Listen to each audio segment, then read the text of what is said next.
And welcome to another 31 Days of Horror 2015 segment, Toronto After Dark edition. This is the 17th day, I believe, and the technically second film of the day. And it's Christmas come early. Yep. It is Christmas come early. Why? Because we have the movie A Christmas Horror Story. This is something you're actually going to be able to see relatively soon by the sounds of it. And I'm going to come off and say right now, I recommend you do. Me too. Hey! Let's end it there. Until next time. I'm kidding. What is A Christmas Horror Story? Why don't you chime in here? It's great. No. Well, it's an anthology thing. It is an anthology film, and you like anthology films. I do. Yeah. Especially this one. Especially this one. No, What's different about this one? There's no wraparound story. Well, not just that. What's Christmas? What? Yes. In an anthology film, you usually have either, separate segments with a wraparound, or segments that sort of, separate segments that have a common story or theme or something like that. In this case, obviously, Christmas is the theme. Mm-hmm. But with this one, the stories aren't separate so much as they are concurrent. That they are broken apart and edited together so that they're actually happening almost simultaneously. And so you aren't watching, movie 1 directed by, movie 2 directed by, with some wraparound or whatever, some way to join them all together. It's not like that. No, this is done as one movie. If you didn't know there were separate writers and separate directors, you would just think that, somebody had done it. And honestly, considering there are separate writers and separate directors, they did a good job. Yeah, they did a really good job of keeping everything sort of the same. Mm-hmm. Tone-wise, look-wise, feel, everything felt like it was all part of one big, long movie. So, yeah. Saying.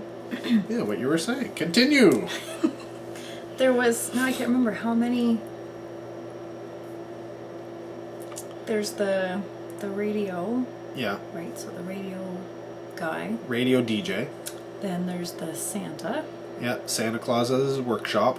Then there's the little boy. Okay, little boy lost in the forest. Right. Then there's the that school. Kids doing an expose on a murder. Mm-hmm. And then there's the family. Yeah, family going to their aunt's, essentially going to the aunt's house. So that's it. So that'd be so there's 5. So there's 5. 5 different stories. And yeah, because you don't want to give too much away on this, right? They are. Technically, you could put them and edit it out so they were all separate stories. And they would still be good. And they'd still be good. Like, on their own, they are very, very good. Like, all of them were very, very good. But when put together, and, kudos to the producers and everybody involved, they sort of went out of their way to add in elements, whether, that weren't there maybe during first draft or second draft, or maybe even while they were shooting, to somehow tie everything in together. Essentially, everything revolves around this one town, right? Like except for obviously Santa's workshop, because. Well, he lives in the North Pole. The town's not Santa's workshop. It's not the North Pole. So, okay, that's different. That's the only one that really feels kind of out of place. But at the same time, you don't care because it's just cool. And you know what? I'll just go in to say what the big thing about it is. Might as well, because everybody knows about it. It's in the write-ups and everything.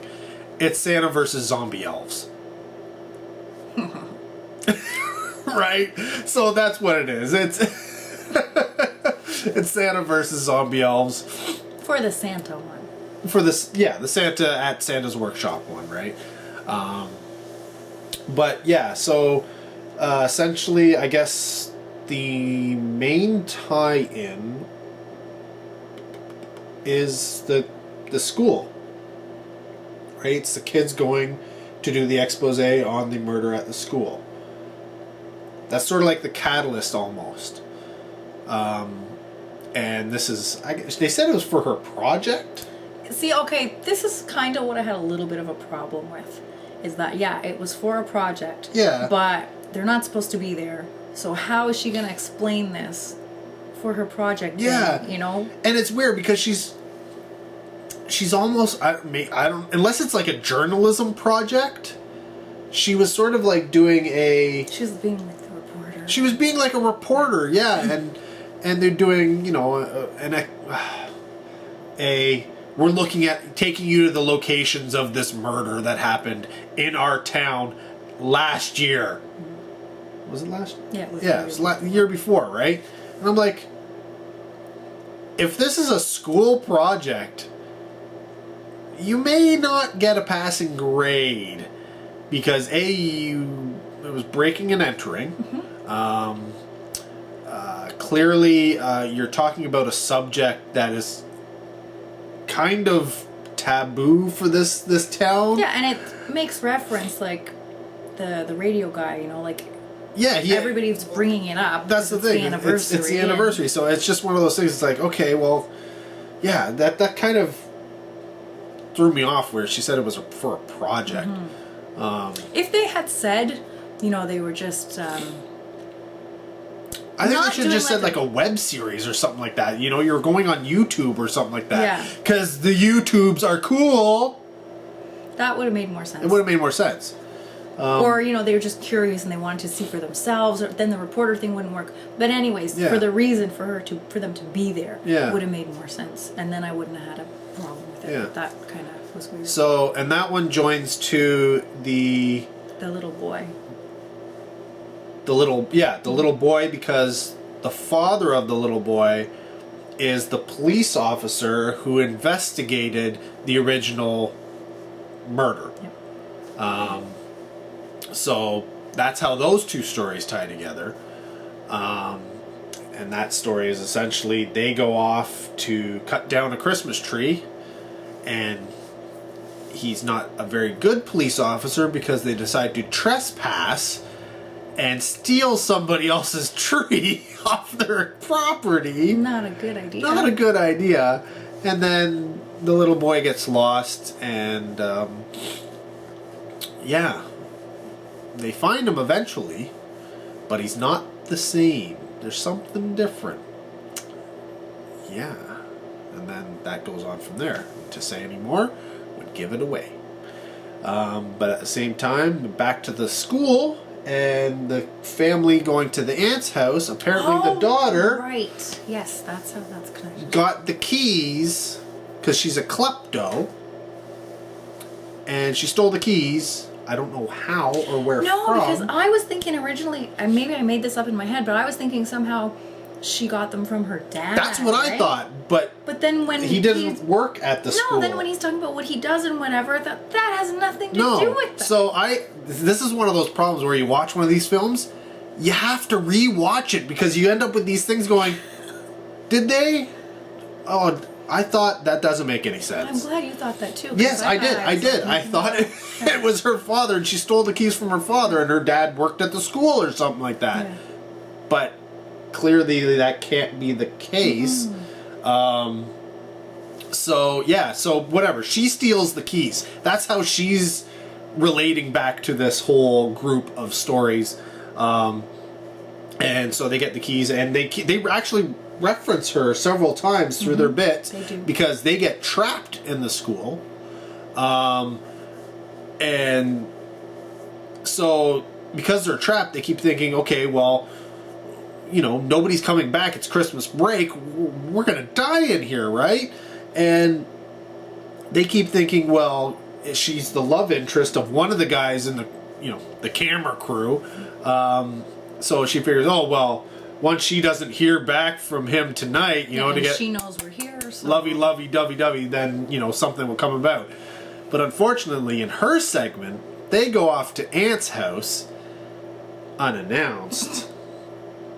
And, yeah, they learn about the Krampus story, which you didn't know about, apparently. I've never heard of that ever. She's never heard of Krampus, but now you know about Krampus. I do. And if you don't know who Krampus is, if you've seen the poster to A Christmas Horror Story, it's Santa and Krampus fighting. Santa being the guy in the red suit. You don't have to explain this. Maybe people are Muslim and Jewish and they don't know who Santa Claus is. Everybody still knows. I don't know who Santa Claus is. No presents for you. That's No sad. presents for me. I get Krampused. Hope not. But anyways, yeah, so they learn about the Krampus story, and her brother goes and breaks something. That's something being essentially a statue of Krampus. You're in trouble now. You're in trouble now. And then, yeah, so they're leaving Auntie's house and they get stranded because something goes in front of the car and they swerve and get stuck in the side of the road. And instead of pushing the car out, they decide to walk back to Aunt's house. Whatever. Through the forest, mind you. Not even back on the road. Because that was shorter. Yes, that was going to cut like a half an hour off their trip. I'm thinking they were quite a ways away from Aunt's house at this point. Well, they said it was a 4-hour drive, so who knows how far Who knows, they got. right? Yeah. And yeah, so that's sort of that thing. It's, yeah, if you didn't figure it out, that's the Krampus story. Which then ties into the Santa story. Like they have that in common, I mean. Well, we're not supposed to give it away. I didn't give anything away. And then you've got the disc jockey story, which is essentially a guy playing Christmas records. Because it's Christmas Eve. Because it's Christmas Eve. And honestly, nothing really happens in that one, but it helps tie a lot of the rest of the stuff kind of together and give you little tidbits of information about the town and people and all that kind of stuff. It helps, like I said, tie everything together, and because it's going throughout the film, you don't realize that it's kind of its own separate segment. It just feels like something that's happening. And you always, you think, as all these other stories are climaxing, something's going to be going down at this radio station, because he's never left. He's always at the radio station. So you're figuring, okay, the ending's, it's going to climax here, and we're going to have something going on at the radio station. But, yeah, it's a Canadian film.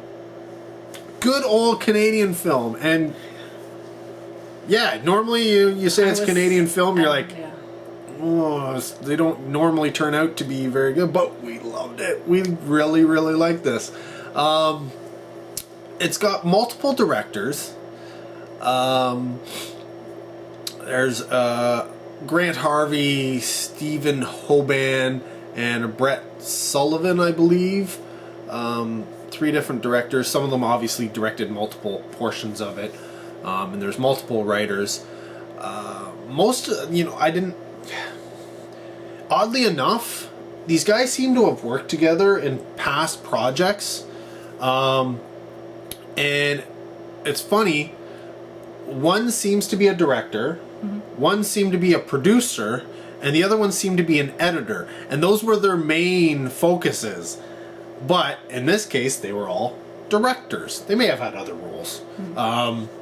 But Brett Sullivan was the director for Ginger Snaps 2, oddly enough. And Grant Harvey was the director for Ginger Snaps 3. There you go, in case you didn't know. So yeah, they're both directing in this film. But we also learned something else, which the lovely Lesley will tell you about, because it is her thing. What did they do for that? Were they producing? They did it, directed episodes. Really? Wow. So this doesn't surprise me at all that I like this now, because they directed, not the same one, but they each directed a different episode of Darknet, which I love. I didn't know about it. She had started watching it, and she's like, I got stopped because you've got to see this. And I was like, all right. And it's really good. And it's kind of like an anthology, because there's all these different stories in every episode, but there's sort of a tie together type thing, right? Love it. And yeah, so it's kind of funny that I can't believe that. They had directed an episode of Darknet. Yep. Two different, like each one did a different. Each one did one, except for maybe Grant Harvey. I don't think he did one. No, because it was like episode 2 and episode 3. So now, when I make you rewatch it, because I will, then we'll know which one. Outside of that, most of the actors, nobodies. Absolute nobodies. You got some young people, fresh faces, and a bunch of people I'd never heard of, and they didn't even know about them, apparently, some of them, when they got cast. But one name you can't not know. If you don't oddly know, enough, if you don't know, oddly enough, this is a Canadian movie shot in Canada, and the biggest Canadian named star had to have his stuff shot in LA, because that's where he lives, and that's William Shatner. So he is the disc jockey. He is the guy there. So, like I said, everything takes place in the radio station, so it's not off the wall to say, hey, we'll shoot your stuff in LA. It's okay. We can set up a radio station. So, you know what? That's not out of place. The other actor that some of you may or may not know, you probably do know. If you saw him, you might recognize his face, but maybe not. He's also done a lot of voice acting, and he's been in, oddly enough, he's an American, but he had to have moved to Canada at some point, because he has become almost a staple in Canadian television and film. I mean, from Littlest Hobo. He was in like episodes of The Littlest Hobo. Was he the Today's Special also? He did, yeah. He was in like an episode of Today, and then this is early on in his career, so he's not like a main character or anything like that. But he'll show up in an episode of this, an episode of that, everything, and then it starts to roll, and eventually, he ends up being in Maniac Mansion. He was the voice of Beast in the X-Men cartoon from the 90s. The Adventures of Sinbad. I don't know if you watched it. The Xena thing, where Xena Hercules. Well, there was also the Adventures of Sinbad, which I actually preferred over the other two, even though people get sliced with swords and nobody gets hurt. Like, there's no blood or anything. But they go down, so whatever. But I just enjoyed that series better. But yeah, he's like, I can't remember what character he played. Dubar. Dubar is what he played in that one. He was... you didn't even know this existed. No. The Honey, I Shrunk the Kids television series. He was in that one as Chief Jake McKenna was his character. If you're into anime and you're into Saturday morning children's anime, Beyblade. Yes, Beyblade. He did a whole bunch of voice work on that. But in terms of recent horror work, whatever. He was in A Little Bit Zombie. So it's, yeah, he's been around forever. Absolutely forever. And I wouldn't say he's like a staple, but you almost kind of do. There's these Canadian actors and stuff like that, people who are in there, and obviously they must be on the top of the list of people you need to contact if you're ever doing anything. And whether it's, you know, you get a main part or you just have a small speaking role, these guys come out because it's a paycheck for them, right? And clearly he's another one of them. And he plays Santa. He plays Santa Claus. He's the Santa at the North Pole. And they kind of went with like a Nordic Santa, right? And it worked. And it worked. I really liked the way it looked. And yeah, it's, I don't know. I really like this movie.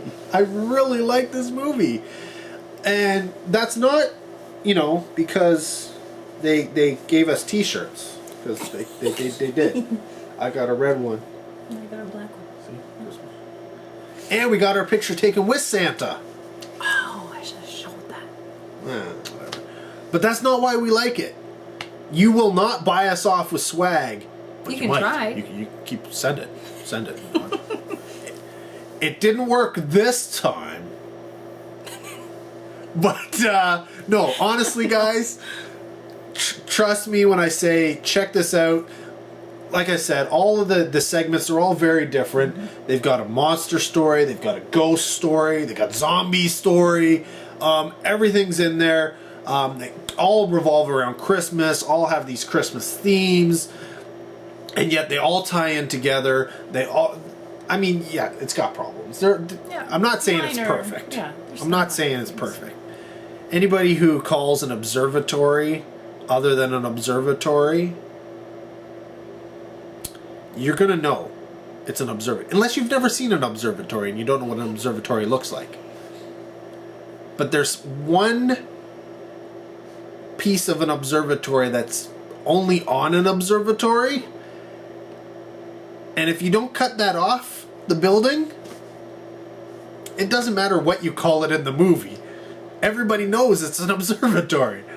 And then, yeah, there's just other little things in the film where it's just like, yeah, you could have done something about that, you know, like Canadian license plates and stuff like that. It's like, oh, here we are in the little town Ontario license plates. Yeah, little town of something somewhere other than Ontario, and everybody's driving with Ontario license plates.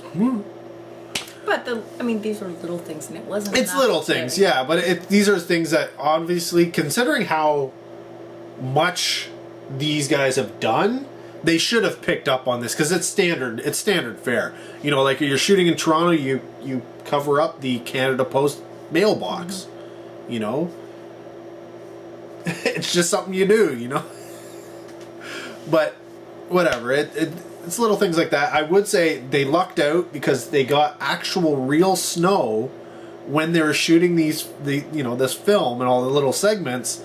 So we have real snow in the film, which, even though, yes, you're shooting Canada, believe it or not, anybody out there, we're not always winter. It only lasts like a couple months. More than a couple. Unless you're up north. Then it might last 9. Just saying.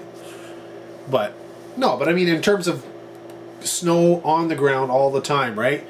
If we're lucky if we get snow in December, we're lucky if we get a white Christmas, at least where we are. Other places, not so much. I mean, there are places, you know, north of us.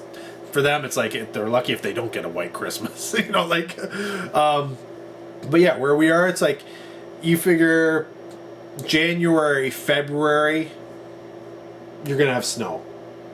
But they shot it like the end of February. But they shot in February going into March, and we lucked out that year that we got some major snowfalls, and so they had snow on the ground the entire time they were shooting, so they didn't have to worry about putting down fake snow to make, you know, obviously everything go together. And honestly, fake snow and real snow don't tend to look the same. No, you can usually see that fake snow, and it looks fake. Unless you've never seen snow, in which case it makes no difference to you. You just think it's a different kind of snow, but different kind of snow. They don't know, right? Like, yeah. You know, for us, we know what snow's like. But yeah, no, I'm giving it 2 thumbs up. Yeah, I was gonna do that too. No, I wouldn't say it's a 5 out of 5, but I'd definitely give it a solid 4 out of 5. Yeah, I really enjoyed it, and this is the kind of film where I'll watch it. I could easily put this in every year. That's what I thought. That's why, because it comes out the end of the month, and I was thinking, why? Honestly, I think they're putting it out in October, which I think is the wrong thing to do. Yes, it's a horror film, but it's a Christmas horror film. And yes, people think, well, why would you put out a horror film around Christmas? And it's all like that. It's like, because you know what? You know what we're doing when it's Christmas time? We're watching Christmas horror movies because there aren't any in theaters. Yeah. There's generally no horror films come that time. And you know what? People who watch horror films, we watch it all year long. It's not just in October, though we love it in October because that's when you release them all. But yeah, no. I mean, come Christmas time, we're watching Nightmare Before Christmas. We're watching, Santa Claus and Santa Sleigh and, well, all of them. I could go, there's probably about a good 50 solid ones. And you know what? I'm adding this. I'm totally adding this. And it's not going to be watched October. It's not. I'm not going to be watching it around Halloween. I've got movies for that.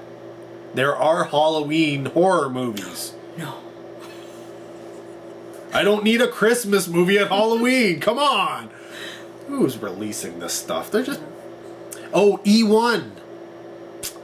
Yeah. I love you, E1, but sometimes I don't understand what you're thinking. Okay, but it's good because, you know why it's good? Because I couldn't wait till December because I want to see it again like now.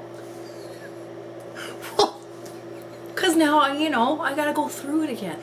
Yeah, but that's the kind of thing where you're better off having it, owning it and watching it at home to go through and see all that kind of stuff, right? Yeah. Rather than going to the movie theater and watching it again. Oh, I thought they meant they were releasing it, you could buy it. No, I think it's going to theatrical and video on demand at the same simultaneous. Oh. They may be releasing it on video at the same time, but I don't know. E1 doesn't normally do that. They may do a video on demand simul release, but I don't know. I could be wrong. It could be coming out on video at the same time. I don't know. That's what I thought. But yeah, I don't know. It's hard. You know what? It's hard to say. It's 2 different divisions in the same company, so. And I will tell you right now.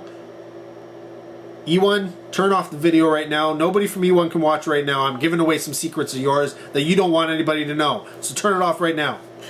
Okay, they're gone. The 2 divisions don't talk to each other very much. They are, you'd be surprised at how many times they step on each other's toes without even knowing about it, and it takes somebody else to kind of go, I just noticed that you put out a press release that you're releasing this movie to theaters for like 1 week, but you've released the video according to your release 2 weeks before that. Is that a mistake? Oops. It happens more often than they probably would like. Okay. E1, you can come back now. All right. How are we gonna know that if they left? Hey, we can talk about E1 all we want now. No, I love E1. They're probably the biggest distributor in Canada, so you can't not like them. Unfortunately, I think they've bitten off more than they can chew. which happens with all these companies buying up all these other companies, getting all these huge libraries, and then going, oh, we don't have enough money to release all of this stuff. What are we gonna do? And that happened to Whoa! That happened to E1, and unfortunately, as a result, there are a lot of films that we are not getting to see theatrically, and they're going direct to video. And I'm talking, these are films that have like 6 big stars. And I'm not talking small stars. I'm like talking Arnold Schwarzenegger type, Tom Cruise type level stars. Movies with that are like really, really good. Amazing movies, but E1 doesn't have the money to put them out. So we don't get to see them in theaters. So who knows what's going to happen with A Christmas Horror Story? Theater? Limited theatrical? Video on demand? Blu-ray? DVD? I have to wait to see. We just do know that it's supposed to come out in some shape or form the end of this month. 27th. Yeah, so hopefully you'll see this video before then. Oh, yeah. Well, if they don't, go check now. Yeah, hopefully it's out. Depending on when you're watching. Anyways, we got to go to bed because it's 5 in the morning. Yeah, almost 5:30. And I'm sleeping here. So, keep watching. More 31 Days of Horror videos to come. And unfortunately, it's going to be a while till we see your lovely face again. I have to look at you then. Yeah, you got my ugly mug for a few more videos, at least, because we got a whole week worth of the Toronto After Dark Film Festival to get through. So, till next time, take care. Have a good one. That's right.